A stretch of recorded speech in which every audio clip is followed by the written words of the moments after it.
আজি কিছুদিনৰ আগতে আমাৰ টাই আহোম জনগোষ্ঠীকে ধৰি অসমৰ 6 জনগোষ্ঠী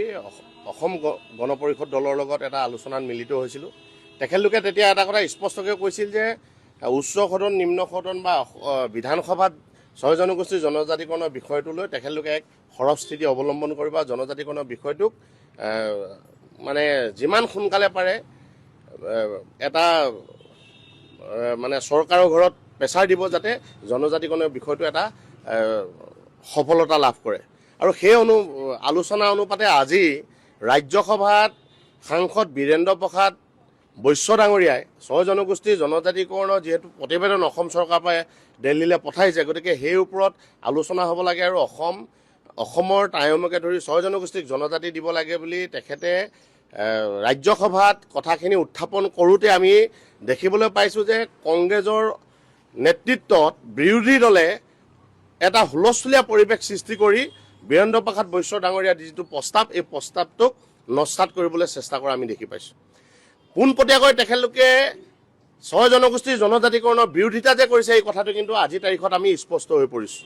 আমি গতিকে আজি এই আপোনালোকৰ জৰিয়তে কংগ্ৰেছ দলক আমি সাৱধান কৰি দিব বিচাৰিছোঁ যে তেখেতলোকে অসমৰ 6 জনগোষ্ঠীৰ জনজাতিকৰণ হোৱাটো নিবিচাৰে নেকি? টাই আহোমকে ধৰি অসমৰ 6 জনগোষ্ঠীৰ জনজাতিকৰণ হ'লে তেখেতলোকৰ কি অসুবিধা হ'ব বা তেখেতলোকৰ কি এনেকুৱা পেটে ভাতে মৰিব যাৰ কাৰণে তেখেতলোকে ৰাজ্যসভাৰ সংসদ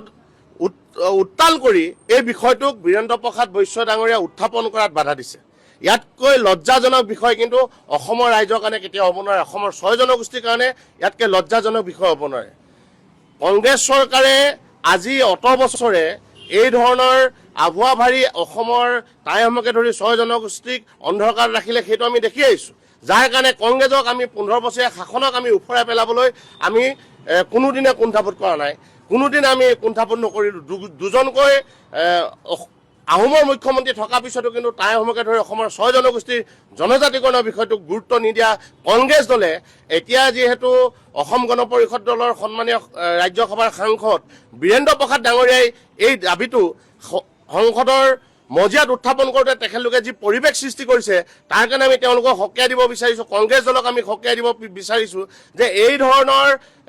ভেঙুচালি বা এই ধৰণৰ হেতালি যাতে আমাৰ আহোম জনগোষ্ঠীটোক লৈ বা অসমৰ 6 জনগোষ্ঠীক লৈ অনাদি অনন্ত কাললৈকে যাতে তেখেতলোকে এই ধৰণে ভেঙুচালি নকৰে, এই ধৰণে হেতালি নকৰে, অন্যথা ইয়াৰ পৰিণতি কিন্তু আপোনালোকে ভুগিব লাগিব। প্ৰত্যেকে কিন্তু আপোনালোকক আমি জবাবদিহি কৰিম, আপোনালোকে ইয়াৰ উত্তৰ অসমৰ টাই আহোমকে ধৰি 6 জনগোষ্ঠীক দিব লাগিব।